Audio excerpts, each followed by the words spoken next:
अस्सलाम वालेकुम दोस्तों, मैं हाफिज़ शहजाद ते मेरे नाल बैठा बिलाल ते सामने बैठे चाचा खान। ते अज असी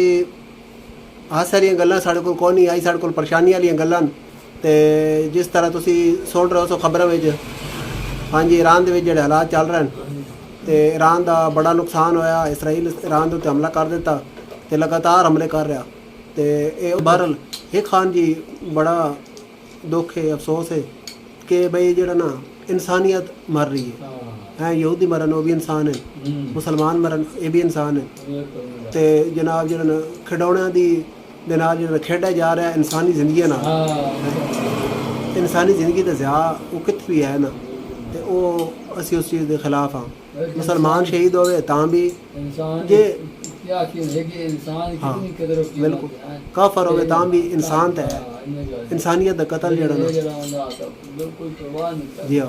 लेकिन खान उस तो बाद एक और बड़ा खान जी बड़ा हादसा होया परसों ना इंडिया दे विच। इंडिया का शहर है अहमदाबाद, ये सूबा गुजरात दे आंदा। उसका ना दारुल हुकूमत समझ लो, सूबाई दारुल हुकूमत। तो उत्थे जनाब ने जहाज़ उड्या वैंदा पई इंग्लैंड। तो वो जहाज़ नूं ना शायद कोई उन्होंने मेरे हिसाब ही तो फनी खराबी पहले ही आई, लेकिन उन्होंने नायल ही उसकी तहकीक हो सी तो सारी सामने आवे सी कि उन्होंने जो वर्करान ने जो काम करें जो चेक करें जहाज़ में उन्होंने नायल ही है। क्यों जे अगर उन्होंने नायल ही ना होंगी तो जहाज़ सिर्फ 600-650 मीटर की बुलंदी ते गया ना, उत्थे जहाज़ नूं हादसा पेश आ गया। तो वो है ना, ये अगर उन्होंने नायल ही ना होंगी तो वह जहाज़ सही होता हाइट ते वहीं रहा सफ़र कर रहा तो वत बनया ना, तो वत भाई कोई इंजन मसला बन गई है वो। तो हुण जिहड़ी इतनी मतलब थोड़ी हाइट ते वंज के ना उसमें मसला बनया तो उन्होंने फनी खराबी बनी तो जहाज़ तले आ लगा। तले आके ने कैडेट कॉलेज है उधर डठा तो उत्थे भी ना 2-3 बच्चे जड़ा ना मर गए। तो उस तो बाद जनाब जो जहाज़ के टोटल 242 बंदा आई, 242 सिर्फ एक बच्चा तो बाकी सारे मर गए। बहुत बड़ा आलमिया तो इंसानियत का बहुत बड़ा ज़िया। तो असी उन्होंने लोगों की जिन्हों के बेचारे प्यारे इस हादसे ही मरे उन्होंने दुख बराबर के शरीक हाँ। तो अल्लाह उन्होंने सबर देवे। तो बहुत बड़ा हादसा तो जे अगर किसी दिन आई लिए तो उसकी पूरी सज़ा मिलनी चाहिए। जेडे इतने बंदे ज़ाया हो गए, चाहे वो हिंदू आन सिख आन मुसलमान जो भी आन, इंसान आन, सब तो पहले इंसानियत होती।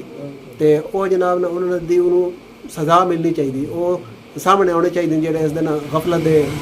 मुरतकब होए ने, जिन्हें गफलत की है जिसकी वजह तो इतना बड़ा आलमिया खान जी 242 के सिर्फ एक बंदा बचना, वो भी मोइजाना तौर पर बच गया। लेकिन क्योंकि बचने के इम्कान को नहीं। उस खान जी बस वेखो ना चीज़ों की सहूलत हैं ना, तो नाल नुकसान भी वेखो कितने कि जहाज़ हुण इत्थों जनाब उड़दा तो हवा के बगैर टायरां दे हैं टुरदा पैंदा, बगैर किसी सहारे तो टुरदा पैंदा। तो सहूलत है लेकिन वो दुनिया कितने कितने मुल्क ही लै पैंदा। लेकिन अल्लाह माफ़ करे जब जमीन ते बेकाबू हो पैंदा ना, जिस इस इंजन फेल हो वजे, कोई पखा या कोई छोटी जी खराबी बन वजे ना, उस खराबी ना जो जमीन ते आके लगदा ना कख नहीं बचता। एक बंदे भी किसी शहर के बचने का कोई इम्कान नहीं होता, क्योंकि जो स्पीड में आके तले लगता वो जिस टाइम लगता ना तो उस जो तेल वाले टैंकर हैं फट पैंदे, उस दे नाल फौरी तौर पर अग लग पैंदी। तो नाले जिस टाइम लगता तो उस टाइम और शहर तबाह हो जाती। तो कोई शहर बचने का इम्कान बिल्कुल नहीं रहा। जिस जो कोई बचता ना उस दिन नहीं लिखी तो बचता। बाकी जड़े ना सारे अल्लाह माफ कर सहूलत भी हैं तो नाल नुकसान भी बड़े। वैसे जो बनाने वाले ना उन्होंने भी खान जी कमाल कर देता है। हुण इस तो कितने टन वजन होता, टन के हिसाब से वजन। तो जनाब फिजा के उड़ता पैंदा बगैर तलों कोई सहारा, बगैर उतो कोई सहारा है, कमाल कर देते हैं। तो बस साढ़े मुसलमानों दी खामियां भाई असी जड़ा ना, हालांकि कुरान पाक में ना सारा कुछ है लेकिन असी उस तो हासिल कोई नहीं किया। असी सिर्फ जनाब ने कोई मरे तो तलावत कर छड़ना या उन जड़ा ना जल्दी जल्दी थोड़ा बहुत पढ़ छड़ना। तो जो गोरे ना उन्हें इस हासिल किया, उन्हें इस पढ़िया, इस तहकीक की, तहकीक करके उन्हें सारिया चीज़ें कुरान पाक पढ़ के बनाई हैं, वेख के बनाई। तो असी जो ना उसका फायदा ना उठा सके। तो अज असी कितने हाँ तो वह कितने दुनिया की हर जितनी जदीद शय, हालांकि पहले साढ़े मुसलमान साइंसदान ना उन्हें ये चीज़ा ईजाद की अल बैरूनी तो इस तरह मोहम्मद और इब्न सीना तो और साइंसदान उन्हें हर चीज़ या ਜਿਹੜੀਆਂ ਹੈ ਨਾ ਪਹਿਲੇ ਉਨਾਨੀਆਂ ਤੇ ਇੱਕ ਕੋਲੰਬਸ ਆਈ ਸਾਇੰਸਦਾਨ ਉਹ ਵੀ ਮੁਸਲਮਾਨ ਹੈ ਉਸ 1400 ਦੇ ਬੰਦੇ ਕਿਹੜੇ ਸਾਨੇ 'ਚ ਨਾ ਅਮਰੀਕਾ ਇਜਾਦ ਕੀਤਾ ਸੀ ਯਾਨੀ ਉਹ ਥੋੜਾ ਸਮੁੰਦਰ ਵਿੱਚ ਫਿਰਦਾ ਟੁਰਦਾ ਵਧਾ ਹੀ ਨਾ ਉਸ ਆਖਿਆ ਕਿ ਇੱਥੇ ਨਾ ਦੁਨੀਆ ਦਾ ਸਭ ਤੋਂ ਮਜ਼ਬੂਤ ਖਿੱਤਾ ਬਣ ਸੀ ਉਸ ਤੋਂ ਪਿੱਛੇ ਆਬਾਦੀ ਸ਼ੁਰੂ ਹੋ ਗਈ ਉਸ ਤੋਂ ਪਹਿਲੇ ਅਮਰੀਕਾ ਉੱਥੇ ਕੋਈ ਨਹੀਂ ਜੀ ਤੇ ਇੰਜੇ ਹੋਰ ਜਨਾਬ ਜਿਹੜਾ ਨਾ बड़े ਵੱਡੇ ਵੱਡੇ ਕਾਰਨਾਮੇ ਸਾਡੇ ਮੁਸਲਮਾਨ ਸਾਇੰਸਦਾਨਾਂ ਦੇ ਪਹਿਲੇ ਲੋਕਾਂ ਕੁਰਾਨ ਪਾਕ ਵਿੱਚੋਂ ਢੂੰਡਿਆ ਪੜਿਆ ਅਮਲ ਕੀਤਾ ਲੇਕਿਨ ਪਿੱਛੇ ਬਾਤ ਅਸੀਂ ਜਿਹੜੇ ਆ ਨਾ ਅਸੀਂ ਬਸ ਉਹ ਸਿਰਫ ਤਲਾਵਤ ਵਾਸਤੇ ਰੱਖਿਆ ਤੇ ਅਸੀਂ ਇਸ ਦੀ ਤਰਜਮਾ ਤੇ ਤਸ਼ਰੀਹ ਤੇ ਅਸੀਂ ਇਸ ਦੀ ਗਹਿਰਾਈ ਵਿੱਚ ਕਦੀ ਨਾ ਗਏ ਗੌਰ ਕੀਤਾ ਹੀ ਕਦੀ ਨਹੀਂ ਅੱਲਾਹ ਤਾਲਾ ਬਾਰ फरमाइंदा कि गौर करो फिक्र करो मुशाहिदा करो लेकिन असी कोई ना करेंगे अल्लाह ताला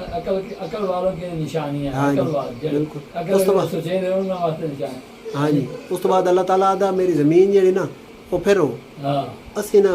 सारी जिंदगी रोटी पिछे ते इन सोचों पिछे पै रहे हुण अल्लाह ताला जिस टाइम आख्या मेरी ज़मीन फिरो ज़मीन दे विच मेरे ਜਿਹੜੇ ਕਰਿਸ਼ਮੇ ਨਾ ਮੈਂ ਜੋ ਕੁਝ ਬਣਾਇਆ ਉਸ ਨੂੰ ਵੇਖੋ ਹੈ ਹੁਣ ਅੱਲਾਹ ਤਾਲਾ ਨੂੰ ਇਹ ਪਤਾ ਹੀ ਅੱਲਾਹ ਤਾਲਾ ਤਾਂ ਆਖਿਆ ਨਾ ਭਾਈ ਫਿਰ ਉਹ ਵੇਖੋ ਅੱਲਾਹ ਤਾਲਾ ਸਾਨੂੰ ਰੋਜ਼ ਹੀ ਦੇਣੀ ਹੈ ਸਾਡਾ ਨਿਜ਼ਾਮ ਅੱਲਾਹ ਚਲਾਉਣਾ ਹੀ ਹੈ ਲੇਕਿਨ ਅਸੀਂ ਜਨਾਬ ਕਿ ਅਸੀਂ ਤਵੱਕਲ ਛੋੜ ਦਿੱਤਾ ਤਵੱਕਲ ਛੋੜ ਦਿੱਤਾ ਅਸੀਂ ਸਾਰੀ ਜ਼ਿੰਦਗੀ ਜਨਾਬ ਰੋਟੀ ਪਿੱਛੇ ਤੇ ਬੱਚਿਆਂ ਦੀ ਸ਼ਾਦੀ ਕਰਨੀ ਉਹ ਕਰਨਾ ਆਏ ਕਰਨਾ ਉਹਨਾਂ ਪਿੱਛੇ ਲੱਗੇ ਰਹਿਣਾ ਤੇ ਕਦੀ ਹੁਣ ਕੋਈ ਐਸੇ ਬੰਦੇ ਨਾ ਹੈ ਉਹਨਾਂ ਸ਼ਾਇਦ ਹੋ ਸਕਦਾ ਲਾਹੌਰ ਨੂੰ ਵੇਖਿਓ ਸੀ ਇੰਝ ਗੱਲ ਨਹੀਂ ਕੋਈ ਸ਼ਾਇਦ ਐਸੇ ਬੰਦੇ ਨੂੰ ਸ਼ਾਇਦ ਪਿੰਡੀ ਨੂੰ ਵੇਖਿਓ ਸੀ ਐਸੇ ਸਾਦੇ ਲੋਕ ਹੀ ਵਧਣ ਤੇ ਪੇਪਰ ਆਏ ਨੇ ਤੇ ਸਾਥੀਰ ਕਾਲਜ ਤੇ ਉਹ ਜਿਹੜਾ ਮੀਆਂ ਲਈ ਜੋ ਆਇਆ ਹੈ ਕਿ ਜਿਹੜਾ ਹੁੰਦਾ ਨਾ ਸੁਵਿਧਾਨ ਜੀ ਉਸ ਆ ਕੇ ਜਦ ਮੈਂ ਸਰਗੋਦਾ ਦਾ ਵੇਖਾਂ ਮੈਂ ਸਰਗੋਦਾ ਨਹੀਂ ਵੇਖਿਆ ਅੱਛਾ ਵਾਹ ਇਹ ਗੱਲ ਉਹ ਜਿਹੜਾ ਪੀਂਦਾ ਹੈ ਨਾ ਉਹ ਲੈ ਗਿਆ ਸਰਗੋਦਾ ਕਰਤਾ ਖਾ ਲਿਆ ਕਮਰ ਨਹੀਂ ਇਹ ਜੇ ਉਹਨੇ ਕਿਹੜੀ ਯਾਦ ਇੱਕ ਦੇ ਗੱਲ ਕੀਤੀ ਨਹੀਂ ਲੈਣਾ ਕਮਰਾ ਦਾ ਜ਼ਾਰ ਮੈਂ ਵੀ ਵੇਖਾਵਾ ਜਾਂ ਮੈਂ ਵੀ ਕੋਈ ਨਹੀਂ ਵੇਖਿਆ ਇਹ ਤੇ ਚਲੋ ਮਤਲਬ ਥੋੜਾ ਜਿਹਾ ਹੋਰ ਜਿਹਾ ਬੰਦਾ